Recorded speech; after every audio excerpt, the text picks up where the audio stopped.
Dating is a whole different vibe than marriage and commitment and moving in together and doing life together and having kids and starting a family and doing all the things. So dating is where you want to put your best foot forward. Dating is where you show your best face. You show your best attributes. You show all the best parts of you and leave the best impression on the guy that you're dating. But that's not to say that the aspects of dating and what all that entails should completely disappear while you do move more into commitment and marriage and building a life together.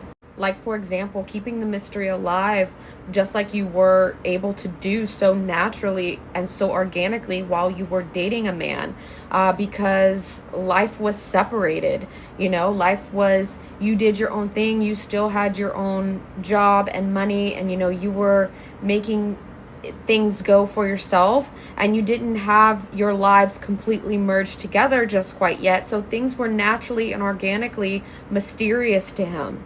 And so a man was more easily able to keep that allure about you, keep that strong mystery about you, and not really know all of the ins and outs of your entire personal life, and maybe how sloppy you can be when you're taking a bath, or how crazy you look in the morning time after you wake up, right?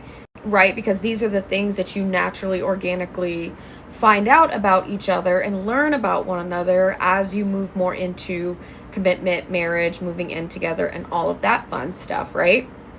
But there's something so alluring to a man to you doing your part in keeping that mystery and allure alive, and not showing him every single detail about you and your life and your personal things, right? Like, going to the bathroom separately on your own, right?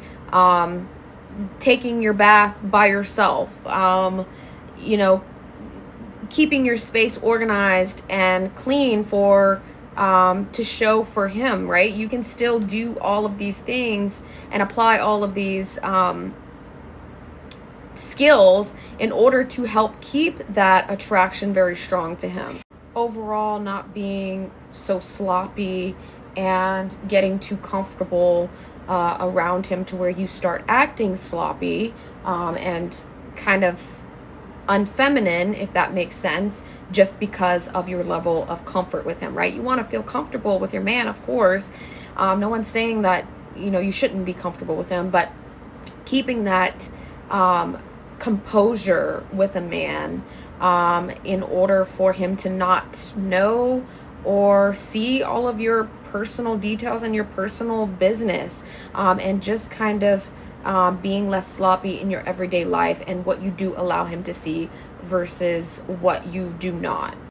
And I have an example about this, because a guy was telling me the other day that, like, him and his wife have been married for years and years and years, but one thing that kind of he wishes that would be different is, like, that they wouldn't be so sloppy with each other, just because they are so comfortable and do life together and whatnot.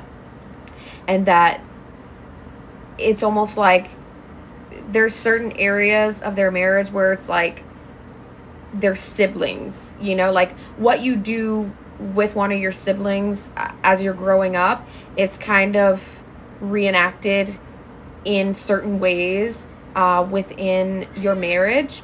And he was saying, particularly like, once you start like using the bathroom together, and like personal business, and like the releasing of bodily fluids,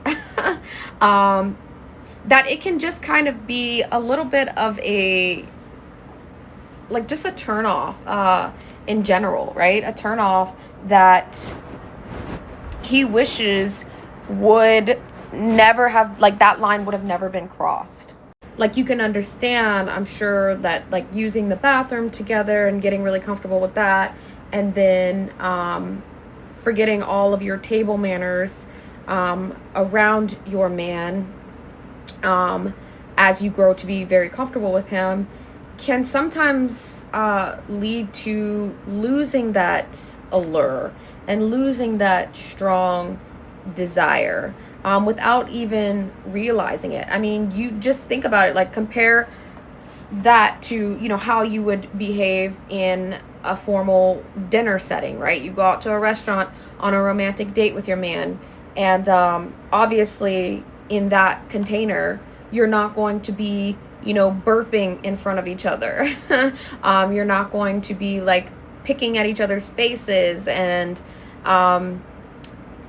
completely forgetting all of your table etiquette and manners in that moment. Why? Because you're in a public setting. Like, that's the container where you need to be more composed. Your manners and your etiquette needs to be brushed up in the best way at that time, right? So learning the art of not falling into getting too comfortable with him and kind of still being able to keep those same dating etiquette that you were using with him and on him when you were in the dating, even as you move more into marriage and commitment and merging your life together, is going to ultimately create the most fiery and passionate connection and romantic experience for both of you, not just him, but for both of you. So let's talk about some of the things that you should be applying when you are going on actual romantic dates with a man. Whether you are just beginning to date him, whether you've been dating him for 2 months, or whether you are married to him. This applies no matter what, because the romantic date setting is the container where you want to put your best foot forward, show your best face, and the man is providing an experience for you that he wants you to feel pleasure in, that he wants to provide for you and make you feel happy and pleased and able to do something for you that is going to enrich the both of you in your romantic life and experience. So first things first, before the date even occurs, allow him to set up the date, make the reservations if need be, schedule it out, choose the spot by, he'll ask you what it is that you like to eat, or he'll kind of know by just knowing you personally of what kind of things that would be ultimately pleasing to you, and you let him do that. You let him take the lead and initiative in doing that part, and you just graciously receive whatever it is that he chooses. This doesn't mean that you can't be combative at all in any way. If you are, maybe, let's say he chooses sushi and you don't like sushi, right? Well, there's nothing wrong with you communicating that, you don't really like the idea of eating sushi because they don't really have anything on the menu that you would find enjoyable. And you can just simply communicate that softly to him, and then he can change the spot, and chances are he'll pick another spot that you both agree on, right? So you let him do that. And then obviously you, in order to provide a romantic date night experience for you, he would be the one to drive you. Ladies, you don't drive a man to a romantic date spot. If you don't know the guy and, circumstances, whatever, then it's okay. Like, there's nothing wrong with you driving to meet a guy there if you don't really know him. But if you know the guy on a more personal level, never second guess yourself about allowing him to take you there and drive you to the spot, right? Because he's putting his best foot forward in order to provide an experience for you, provide something to please you. The next thing that you're going to do for a romantic date is he's putting his best foot forward in order to set up the date, bring you, drive you there, pick the spot, and provide for that date. The least that you can do is make sure that you look your part, you look good, you look presentable, you look like you put effort into yourself, and you thought out your outfit. You don't have to have some kind of extravagant style and fashion sense as I do, okay? Mine's over the top. I completely get that, and I actually don't negate that at all. But just that you know, your clothes are fresh and clean. Your clothes are date appropriate, you know, especially for the setting that you're going into, whatever that is, whatever that means, whatever that looks like. And you know, you're clean cut. You're groomed. You're clean feeling, clean looking, and your hair is, you know, on point. Again, whatever the standard is for you, but that you actually put the effort and took the time to make yourself look glamorous for him, okay? Next up, please never get this confused. A man is providing an experience for you, to show you, to do for you, to give to you, to be romantic to you. And so the only way that that is going to be the case is if he provides for the date. The man provides and pays for the dates, okay? He provides and pays for the romantic dates, and you give him the safe space, the gratitude, and the knowledge of you having a pleasurable experience. It really is that simple. That's what dating is. That's what going out on romantic dates is the man is providing an experience for you to be pleased with him and to show you that he puts you on a pedestal. And the only way that you give back in that scenario is you show your appreciation and your energy and your radiance to him for his hard work and efforts. And babes, this doesn't even always look like saying the words thank you every single time. That's sweet, that's nice too, and obviously great to use when appropriate, but being gracious and being appreciative doesn't always have to equate to saying the words thank you, okay? Being appreciative and gracious and grateful and having a pleasurable experience is literally read through your energy. It is signaled to him by your embodiment of femininity, appreciativeness, gratefulness, graciousness, right? It is an embodiment. It doesn't always have to be spoken. And one way women tend to sabotage that experience is by complaining about, let's say, the food on the date, or bringing up topics that don't relate to the date pleasurable experience, the supposed to be romantic night out. They're bringing up more heavier topics, heavy issues, drama that just doesn't need to be discussed over the dinner table at a romantic date night setting, you know. That's a way that we tend to sabotage those romantic experiences, is that we talk about things that we should not be talking about at the dinner table, instead of keeping the conversation lighthearted, enjoyable, fun, flirty, and more so romantic and fun, right? So word of advice, if you want to complain about something, complain about anything that has nothing to do with him or the dynamic of the relationship between you and him and whatever issues that you're having with him, okay? Keep that for a different setting, a different container, in the appropriate container. Keep that off of the dinner table for a romantic night out, okay? So if you want to complain about something, let it be complaining about work, complaining about your coworkers, complaining about maybe your family drama, but not bringing such heavy, dense issues to the dinner table, okay? You don't want to end up emotionally charged up and teary-eyed while you're trying to have a romantic night out with your guy, okay? So if you know a situation is going to make you emotionally charged and teary-eyed, save it for another time. Also, affection is a very big tactic to use when you want to show your embodiment of appreciation towards him. Affection goes a long way.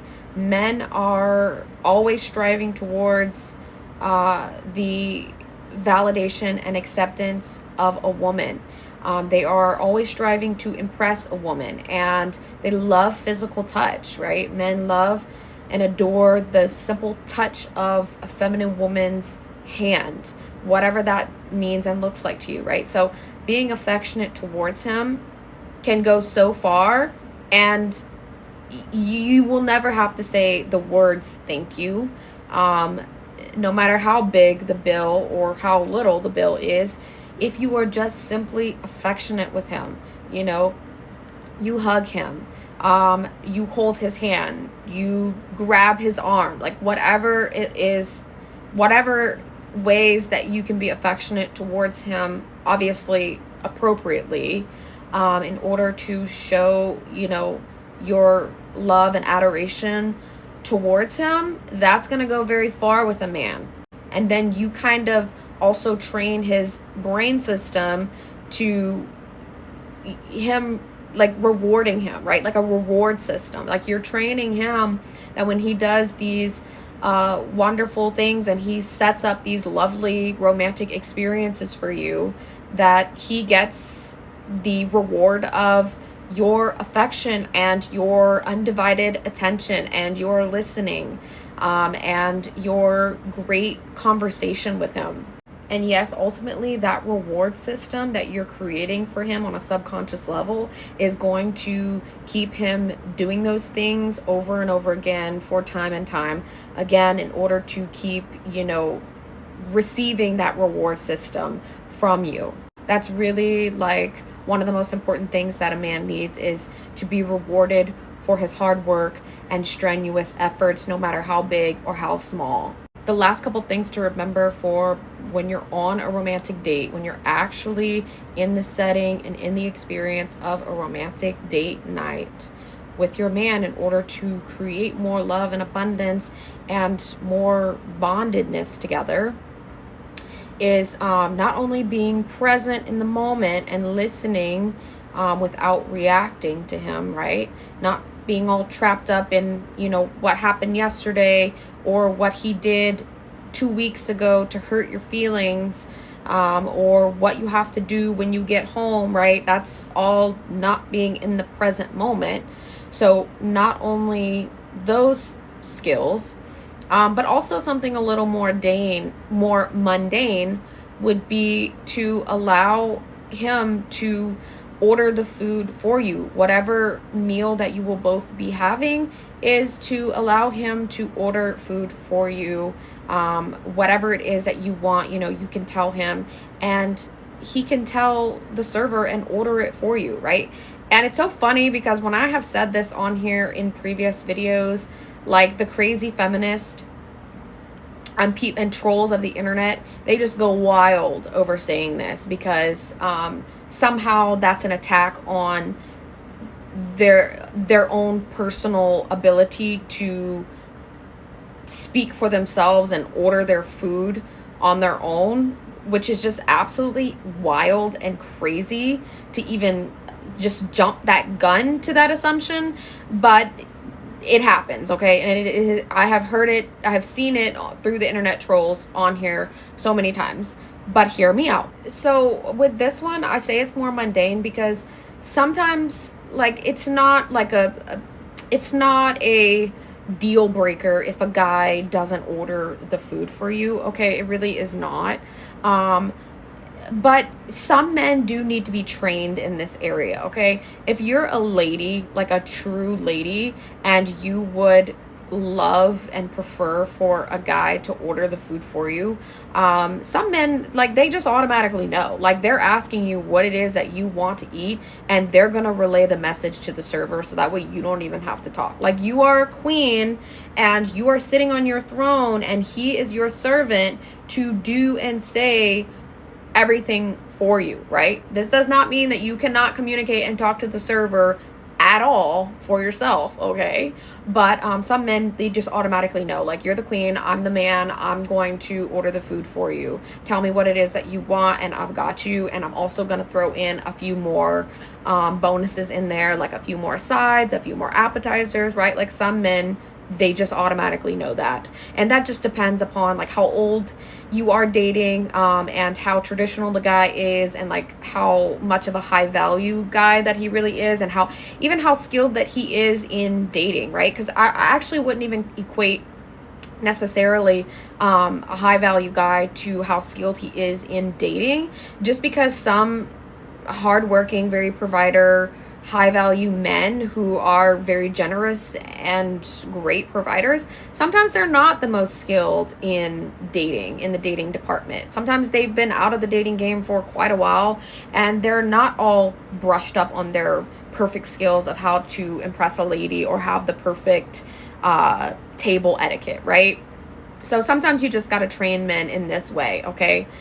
Anyways, so if your guy is not already doing that, you can definitely train him to do that just by simply maybe a few times it might take of you going out on dates with him, telling him like, would you like to order the food for me? Or, I'll tell you what I want, and I'll let you relay the message to the server. You can say that to him, or you can even like give him a reward for it by saying like, I just love whenever you order the food for me, and you throw in surprises in there for us to try, and create this whole pleasurable experience. Like, you can communicate that to him, because that's going to make him feel so good about it, and he's going to want to keep doing that, because it impresses you, and it makes you just feel like this queen that's sitting on a pedestal that he's just working so hard to impress, and you don't have to lift a finger because he's just taking care of it, right?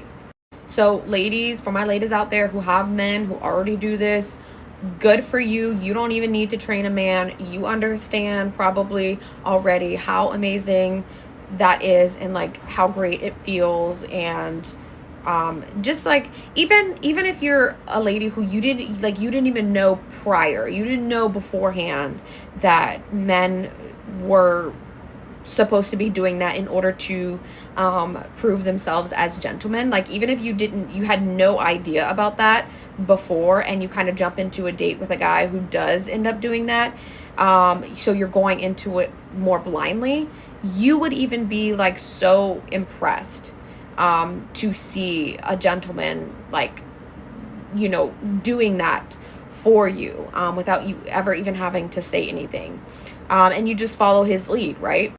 So for my ladies who know like about that, kudos to you. You already have probably a very generous, high value guy. And for my other ladies who maybe don't have that but want to experience that, like I said, you have the power in your femininity to train a guy into having this sort of skill set for you and with you, just to be able to impress you. As long as you are being feminine in your communication skills with him, and you are rewarding him, and you are showing him that you have the most pleasurable experiences and feel so romanced with him when he is paying for these dates for you and taking you here and taking you there, and just fulfilling your desires, as long as you are embodying that, like, he's gonna keep on doing it, and you are going to ultimately feel enriched in your romantic experience together. I'm gonna shut up now. This actually didn't even start off as I was planning, but hopefully you have collected all this information and can apply it to your own dating life. Like I said, whether it is that you are newly dating a guy, you've been dating a guy for 2 weeks, whether you just met a guy and you are going on a first date with him, or you've been dating him for 2 months, or you're married to the guy, right? Regardless of what it is, these skills are still going to apply no matter what stage of relationship that you are in. My ladies on here, if you have any specific questions or need insight into specific circumstances, you know where to find me. I have my email down here in the description box below. Go ahead and send me an email. Tell me about you. Tell me a little bit about your situation. You know, give me your questions, whatever. I always get back to every single one of you, and I always appreciate hearing from you, and even just hearing the beautiful words of how you appreciate and enjoyed listening to my content, because it's helpful for you, for your femininity, and for understanding men. Always never be afraid to reach out to me. I love you, and until the next video, I will talk to you guys soon. Bye.